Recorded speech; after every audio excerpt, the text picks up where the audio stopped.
हम समझेंगे vector quantity and scalar quantity. पहले ये जानेंगे स्केलर क्वांटिटी क्या है। तो स्केलर क्वांटिटी वो क्वांटिटी जो होता है जिसे हम सिर्फ मैग्नीट्यूड होता है, सिर्फ मैग्नीट्यूड होता है, उसमें डायरेक्शंस नहीं होता है, उसे हम स्केलर क्वांटिटी कहते हैं। एग्जांपल हम देखेंगे 5 मीटर। अब हम बोलते हैं 5 मीटर लेंथ, तो इसमें हम डायरेक्शन पता नहीं चलता है, सिर्फ लेंथ की पता चलता है, तो इसे हम स्केलर बोल सकते हैं।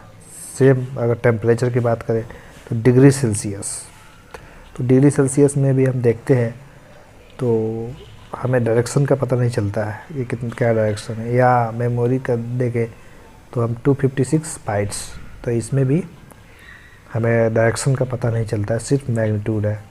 या 4000 कैलोरीज, तो यहाँ से देख सकते हैं डिस्टेंस हो गया, डिस्टेंस में कोई डायरेक्शंस नहीं होता है, तो वो स्केलर क्वांटिटी हो गया। ये एरिया हो गया, एरिया कैसे होते हैं मीटर पर सेकंड स्क्वायर, हम बोलते हैं 4 मीटर पर सेकंड स्क्वायर, तो इसमें एरिया है नहीं, तो यहाँ डायरेक्शंस का पता नहीं चलता है, तो यह बोल सकते हैं स्केलर क्वांटिटी। ये मास हो गया 10 ग्राम, 15 ग्राम, 20 ग्राम, 25 ग्राम, तो यहाँ हमें कुछ पता नहीं चलता। या टेम्परेचर हो गया 20 डिग्री सेल्सियस, तो हमें कुछ पता चला कि कौन से डायरेक्शन में है टेम्परेचर, बस हमें क्वांटिटी का पता चलता है, सिर्फ हमें मैग्नीट्यूड का पता चलता है या क्वांटिटी का पता चलता है कि इतना क्वांटिटीज है, जैसे नोमेरिकल वैल्यू हो गया, तो इसे हम स्केलर क्वांटिटी कहते हैं।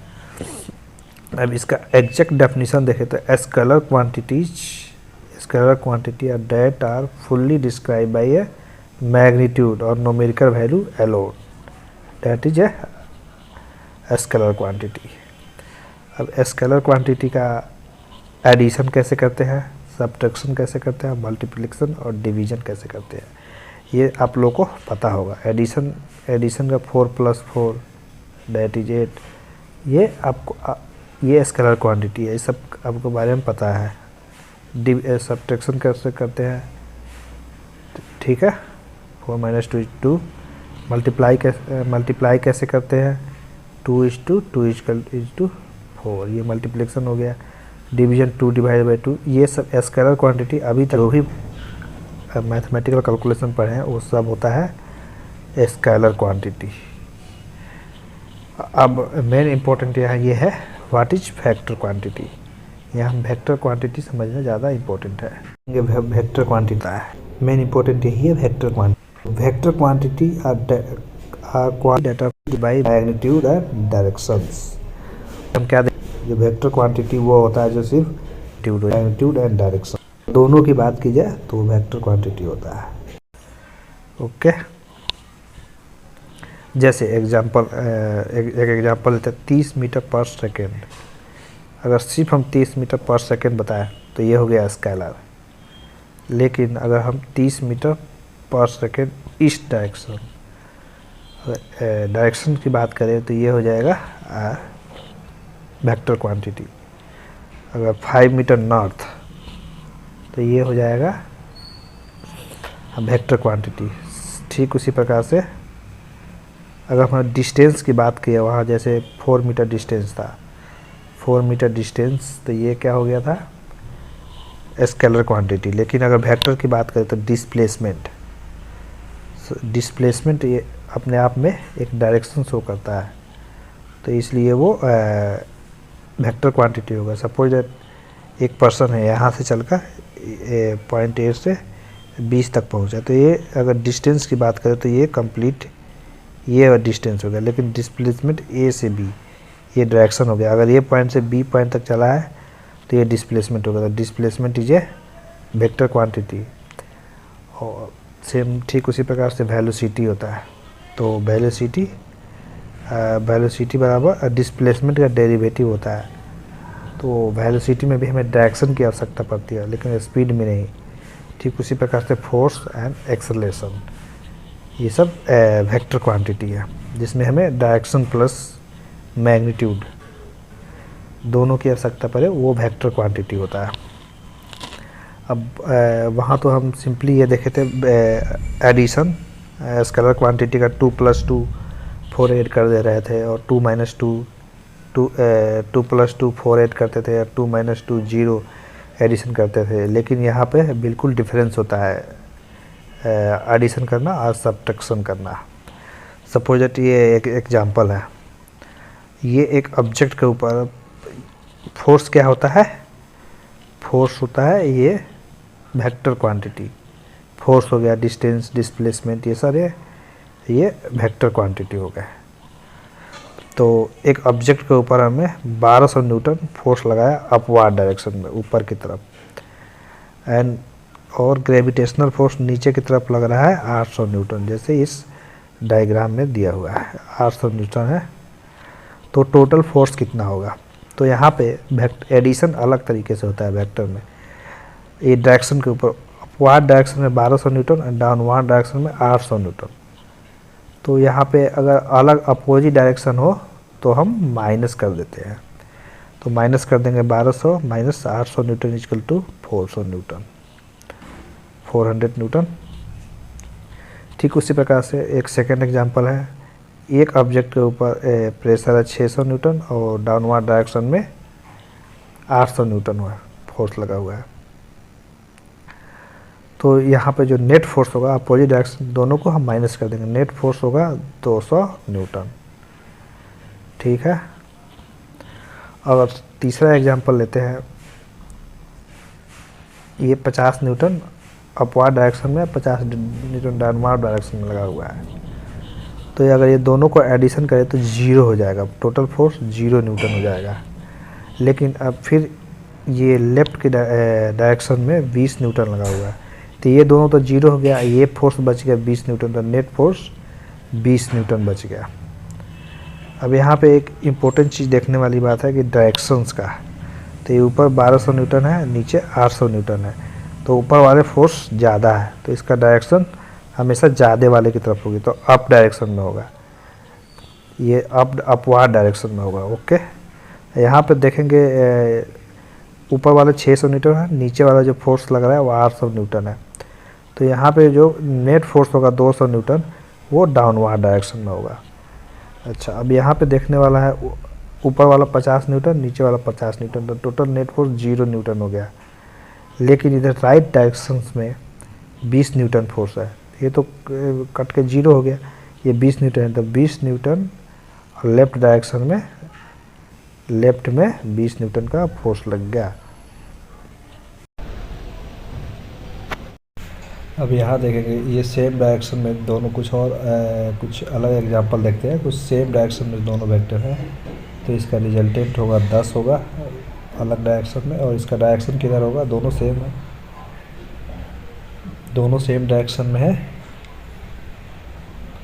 ये भी इसी डायरेक्शन में हो जाएगा। और उसके आगे देखते हैं 5 और इस अपोजिट डायरेक्शन में 5 है, तो दोनों 0 हो जाएगा, 0 का कोई डायरेक्शन नहीं होता है।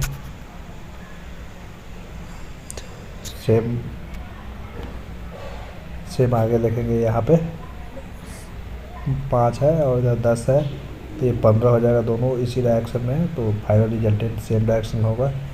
अब आगे देखेंगे 5 है और इस डायरेक्शन में 10 है, तो अपोजिट डायरेक्शन में होगा तो माइनस हो जाएगा, तो -5 हो गया, और डायरेक्शन होगा जो हाइयर वाले के अकॉर्डिंग, इसका मैग्नीट्यूड हाइयर होगा उधर डायरेक्शन, तो इस डायरेक्शन इधर हो जाएगा। सेम इसी तरह से यहाँ इस डायरेक्शन में 5 है और इस डायरेक्शन में 15 है, तो डायरेक्शन जो होगा वो 10 हो जाएगा, मैग्नीट्यूड में तो 10 होगा, और डायरेक्शन इस डायरेक्शन में होगा, क्योंकि ये 15 है जो इधर की डायरेक्शन में है। ठीक उसी प्रकार से 10 है ऊपर की तरफ है, 5 नीचे की तरफ डायरेक्शन में है, तो जो फाइनल रिजल्टेंट होगा, यदि अपोजिट डायरेक्शन में हो तो माइनस कर देंगे,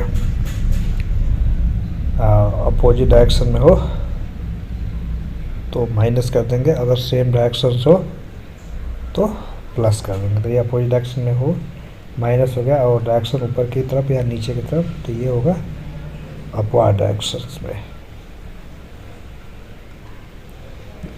अपवार्ड डायरेक्शन में होगा।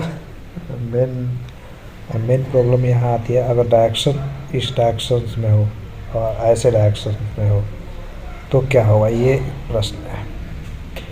तो जनरली मेन इम्पोर्टेंट ये चीज़ है, ये चीज़ हमें सीखने की ज़रूरत है।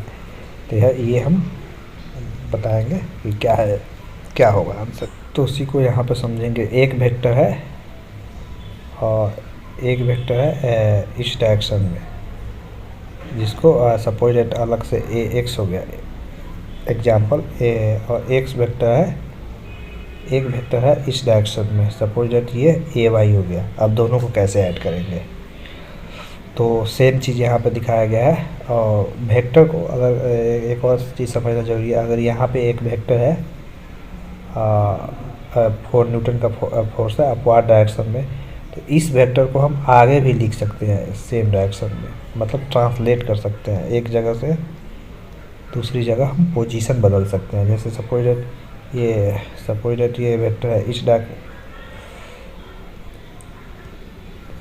वेक्टर है, सपोज दैट ये इस तरह से लिखा हुआ है, तो इसी वेक्टर को हम नीचे भी लिख सकते हैं इस तरह से नहीं लिख सकते अपोजिट डायरेक्शन में। तो ये दोनों सेम होता है।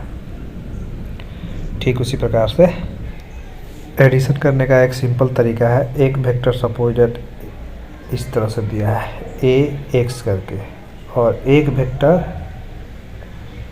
इस तरह से दिया है ए वाई करके, तो दोनों को कैसे ऐड करेंगे।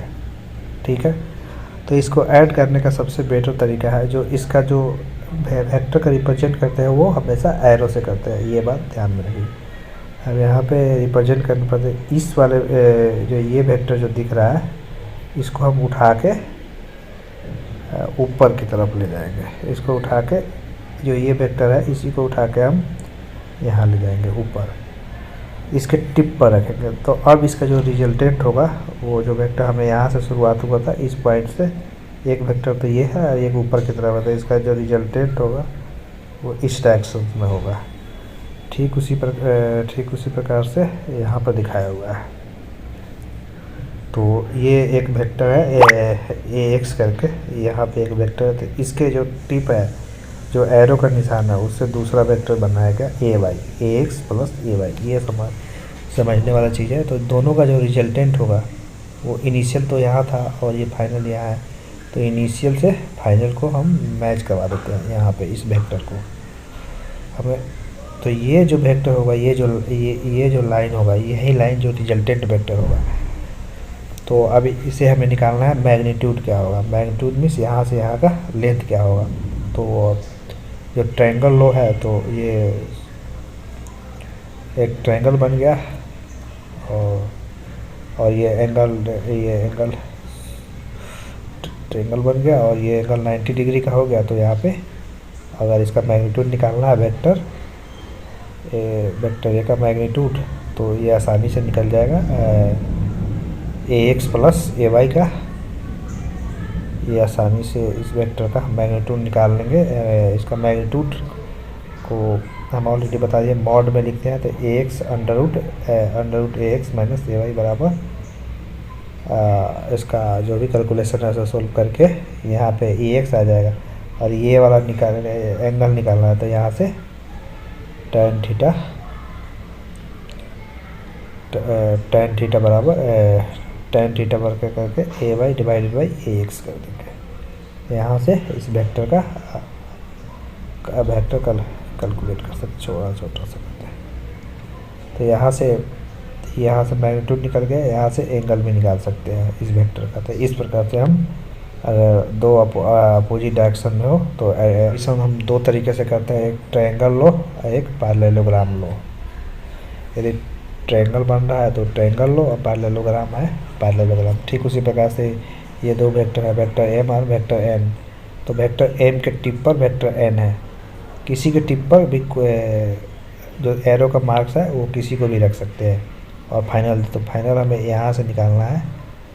तो यहाँ से और इनिशियल पॉइंट ये है आई, और फाइनल पॉइंट ये है। तो यहाँ से इनिशियल पॉइंट से फाइनल पॉइंट निकालेंगे, और जो भी ये लेंथ आएगा वो ये वेक्टर का मैग्नीट्यूड हो जाएगा। और ये अब इसका डायरेक्शंस देखना हो तो इनिशियल पॉइंट से हमें हमेशा देखेंगे। तो ये यहाँ पे एंगल जो भी आएगा फाई, वो एंगल निकालेंगे, और वो इसका जो एंगल हो जाएगा मीन्स डायरेक्शंस, और ये लेंथ हो जाएगा। ओके। एक दूसरा एग्जांपल ये है, एक वेक्टर ये है, ये एक वेक्टर है, वेक्टर p, ये वेक्टर है vector p and vector q। लेकिन हम अभी हमने बताया कि इसके और वेक्टर q है और वेक्टर p है, दोनों को ऐड करना है। तो इस तरह से ऐड नहीं होगा। वेक्टर q को ऐड जब करना है तो इसके जो एरो का मार्क्स है इसके ऊपर रखना होगा। एरो का मार्क्स करके ये डॉट डॉट लाइन जो दिख रही है, इस एरो पे मार्क करके यहाँ पर ले जाना है। तो इसका जो फाइनल रिजल्टेंट होगा ये होगा, फाइनल रिजल्टेंट ये होगा, दिस प्लस ये फाइनल रिजल्टेंट।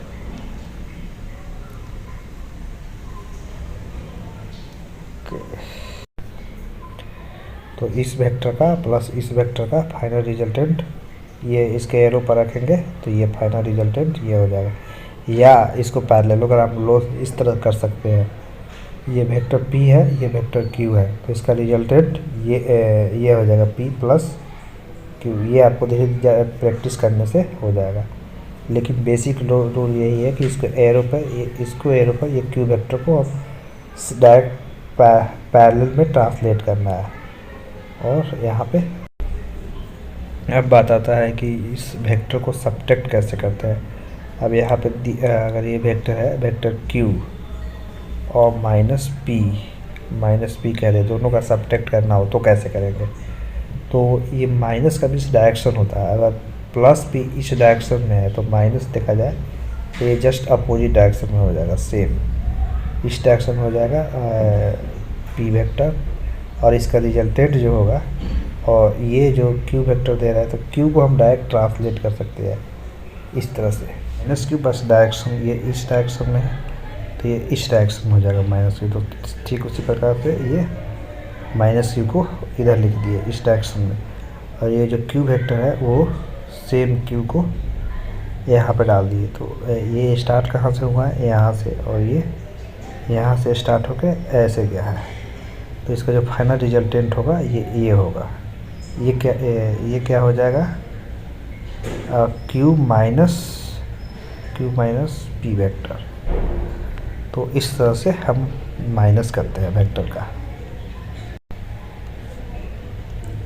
तो ये वेक्टर का माइनस हम यहाँ देख सकते हैं। अगर अब एक वेक्टर r है और a माइनस b है तो अगर a माइनस b लिखना हो तो बस एडिशन ही करते हैं, बाकी कुछ नहीं करते, बस डायरेक्शन बदल देते हैं। तो a माइनस बी है, r बराबर a प्लस माइनस बी का मतलब ये अगर इस डायरेक्शन में वेक्टर हो तो हम उल्टा कर देंगे, अगर ऊपर हो तो नीचे कर देंगे, इस तरह से हो तो इस तरह से कर देंगे, अगर राइट हो तो लेफ्ट कर देंगे, जस्ट उससे 180 डिग्री पर कर देंगे। बाकी प्लस ही करते हैं। अगर इस डायरेक्शन में हो तो अब इस डायरेक्शन में कर देंगे, मीन्स 180 डिग्री पर करना है। अगर वेक्टर का माइनस करना है 180 डिग्री करके ऐड कर देना है, बाकी सब सेम ही है। कुछ और ग्राफिकल एग्जांपल से समझते हैं। ये एक वेक्टर है, वेक्टर q इस डायरेक्शन में है, तो हम अगर माइनस q करें तो उस डायरेक्शन में हो जाएगा। एडिशन करने के लिए मीन्स हमें सब्ट्रैक्ट करने के लिए कहें तो अपोजिट डायरेक्शन में करके इस तरह से इस करके हम इसको सब्ट्रैक्ट कर देंगे। दूसरा एग्जांपल a माइनस बी का आ जाए करने के लिए, तो ये तो इस डायरेक्शन में है और b इस डायरेक्शन में है, माइनस बी अगर मीन्स तो प्लस बी इस डायरेक्शन में होगा, इसलिए माइनस बी इस डायरेक्शन में। अगर वेक्टर का प्रॉब्लम सॉल्व कर रहे हो तो ये बहुत इम्पोर्टेंट चीज़ है, डायरेक्शंस का ध्यान रखना है। तो हमेशा जो डायरेक्शंस होता है जो तो नॉर्थ ऊपर हमेशा होता है, ईस्ट राइट की तरह होता है, वेस्ट लेफ्ट की तरह होता है, और साउथ नीचे की तरफ होता है, जो कि यहाँ दिखाया गया है। ऊपर नॉर्थ है, इधर ईस्ट है, इधर वेस्ट है, इधर साउथ है। अगर दोनों के बीच की डायरेक्शन की बात करें 45 डिग्री के एंगल पर, तो ये है नॉर्थ ईस्ट, ये ईस्ट नॉर्थ दोनों कह सकते हैं। ठीक उसी प्रकार से ईस्ट और साउथ की बात करें तो साउथ ईस्ट या ईस्ट साउथ, या उसी तरह से वेस्ट साउथ के बीच के south east and south west, उसी तरह से north west and north east. अब वहाँ का वेक्टर का एडिशन हो गया, सब्ट्रैक्शन हो गया, और वेक्टर का मल्टीप्लिकेशन कैसे होता है। तो वेक्टर का मल्टीप्लिकेशन दो तरह का होता है, या तो एक डॉट प्रोडक्ट होता है या क्रॉस प्रोडक्ट होता है। ये अगर स्केलर में x डॉट वाई या x मल्टीप्लाई वाई करते हैं तो दोनों का मीनिंग सेम होता है, लेकिन वेक्टर में ऐसा नहीं होता है। दोनों dot product and cross product का दोनों का मीनिंग अलग होता है, dot product vector and cross product vector. यहाँ देखेंगे एक वेक्टर बी, ये वेक्टर बी है और वेक्टर ये है, और दोनों का अगर हमें डॉट प्रोडक्ट लेना है तो वेक्टर का डॉट प्रोडक्ट हमेशा स्केलर होता है। ये बहुत इंपॉर्टेंट चीज़ है, दो वेक्टर का डॉट प्रोडक्ट स्केलर होता है, और क्रॉस प्रोडक्ट हमेशा वेक्टर होता है। ये याद रखने वाले कंपटीशन में एग्जाम पूछे जाने वाले प्रश्न है। तो ये और डॉट बी क्या होगा, तो ए बी कॉस थीटा। अगर इसका मैग्नीट्यूड निकालना है तो ये भी कॉस थीटा होगा। इंपॉर्टेंट फार्मूला है, ये याद रखिएगा। और अगर बात ये है, अगर दोनों वेक्टर का डॉट प्रोडक्ट हमें स्केलर होता है तो इसमें हमें डायरेक्शंस की ज़रूरत ही नहीं है, सिर्फ मैग्नीट्यूड निकालना है। A B cos theta, A B cos theta, दोनों का बीच वेक्टर ये है और वेक्टर बी है, दोनों का बीच का जो भी एंगल होगा उसका कॉस थीटा सपोज 60 डिग्री है, तो वही 1/2 उस तरह से हम निकाल सकते हैं। तो अब नेक्स्ट आता है cross product of A vector. तो दो वेक्टर का क्रॉस प्रोडक्ट हमेशा वेक्टर क्वांटिटी होता है, लेकिन डॉट प्रोडक्ट स्केलर होता है। अगर वेक्टर ये है और वेक्टर बी है, दोनों का अगर क्रॉस प्रोडक्ट करने के लिए कहा जाए तो वहाँ तो ए बी कॉस थीटा था, लेकिन यहाँ होता है A B sine theta. N cap क्या होता है, यूनिट वेक्टर होता है, या एन कैप इस तरह से लिखा हुआ है। ये unit vector means one vector होता है, और एन कैप इसका डायरेक्शंस होता है, तो जो दोनों वेक्टर के प्लेन के परपेंडिकुलर, तो इसका जो डायरेक्शंस होता है प्लेन के, दो वेक्टर के प्लेन के परपेंडिकुलर होता है, प्लेन के परपेंडिकुलर डायरेक्शंस होता है जो एन कैप का डायरेक्शंस होता है। तो यहाँ पे एक वेक्टर ए है और एक वेक्टर बी है, दोनों का हमें डॉट प्रोडक्ट किया हुआ है, दोनों का डॉट प्रोडक्ट किया गया है। तो हमें पता है कि ये डॉट प्रोडक्ट क्या होता है, ए बी कॉस थीटा, तो कॉस 90 जीरो होता है। तो आई के 90 डिग्री जे हो जाएगा और के हो जाएगा, तो यहाँ पे जो भी अपोजिट होगा आई के आई जे के, वो सब जीरो हो जाएंगे, और जो सेम का A1 आई और A2 आई इसका मल्टीप्लाई करेंगे तो ये 1 हो जाएगा, तो मीन्स A1 A2। फाइनली जो डॉट प्रोडक्ट का रिजल्ट हो जाएगा वो सेम का होता है, आई वाला मल्टीप्लाई हो जाएगा, जे वाला, और के वाला मल्टीप्लाई हो जाएगा, तो A1 A2 B1 B2 C1 C2। ये डायरेक्टली रिजल्ट के रूप में भी हम याद कर सकते हैं। अब आते हैं क्रॉस प्रोडक्ट के लिए थोड़ा सा अलग होता है। हमने डिटर्मिनेंट पढ़ा होगा, तो अगर तीन वेक्टर का क्रॉस प्रोडक्ट हो A1 B1 तो तीनों का हमें डिटर्मिनेंट सेम का सोल्व करते हैं। यहाँ होता है साइन थीटा, तो साइन थीटा अपोजिट का रहता है और सेम का जीरो हो जाता है, तो वह यहाँ पे देखने को मिलेगा जो सेम वाला था वो नहीं है, अपोजिट वाला यहाँ है, अपोजिट का जीरो हो जाता है। अपोजिट का जीरो कहने का मतलब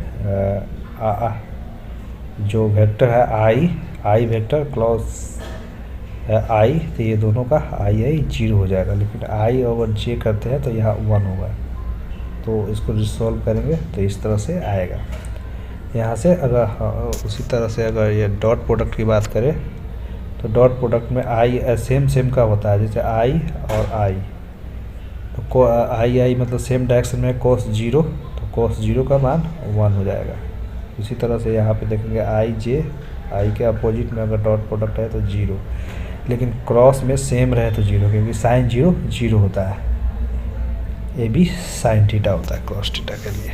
ठीक उसी प्रकार से अगर आई जे मल्टीप्लाई करें तब क्या होगा क्रॉस प्रोडक्ट में, और जे आई करे तो क्या होगा, आई जे आई के करे तो क्या होगा, ये समझने वाली बात है। आई क्रॉस जे करे तो ये के बन जाता है, क्योंकि आई और जे, आई अगर ऊपर में कंसीडर करते हैं इस डायरेक्शन में, यदि